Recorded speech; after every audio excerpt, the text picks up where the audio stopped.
ada ayam, ada bahan perap. Macam nak masak ayam. Hello, Chef Chef Syafiq. Apa khabar? Baik, Chef. Okey guys, selamat kembali di Dapur Ekstra Cerai Lotus edisi raya. Untuk masak bersama Bob ni, Chef Syafiq, Ya, Chef. pemenang Lotus masak-masak ceria tempoh hari. Ni ada pertandingannya yang depan ni pula. Dia ala-ala perap ayam tapi Bob nak masak ayam panggang kicap diraja. Segarnya ayam ni, Chef. Memang segar Chef Syafiq. Saya dapatkan ayam dan bahan-bahan yang ada di depan ni di Lotus. Chef Syafiq, Ya, Chef. saya perlukan kepakaran awak untuk bersihkan ayam dan juga potong ayam ni untuk jadikan dia butterfly cut. Boleh, Chef? Alright. Okey, saya ada sedikit tip untuk basuh ayam ni. Okey, yang pertama kita kena buangkan bulu-bulu semua yang ada di ayam ini. Okey, yang kedua kita kena buangkan semua yang darah beku di dalam ini. So, bila dah ayam ni dah bersih, barulah kita boleh basuh. Kenapa kita nak kena potong butterfly cut? Sebabkan nanti bila kita masuk di dalam oven, ayam ni lebih cepat dan mudah untuk dipanggang. Sedikit tips yang Bob nak bagi tahu, kita perlu lebihkan kicap pekat, karamel dan juga gula. Sebab bila kita masak di dalam oven tu nanti dia akan shining dekat atas dia.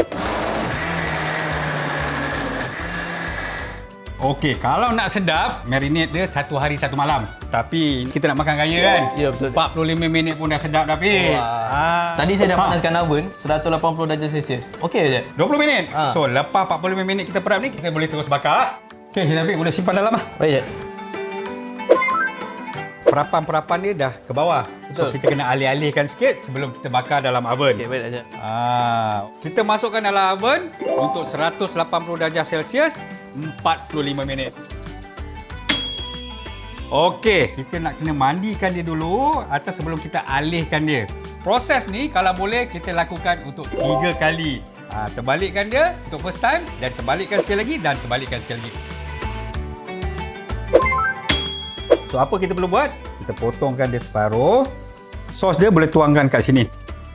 So, awak boleh gunakan cili flower tu dan kita boleh garniskan sikit dengan daun tumbar kita atau daun sop ke apa ke untuk buat decorations.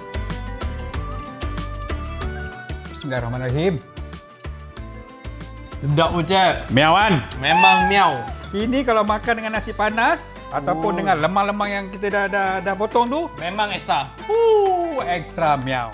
So guys, jangan lupa follow Lotus untuk dapatkan last resepi raya dalam Dapur Ekstra Cerai Lotus. Chef Syafiq, Selamat Hari Raya.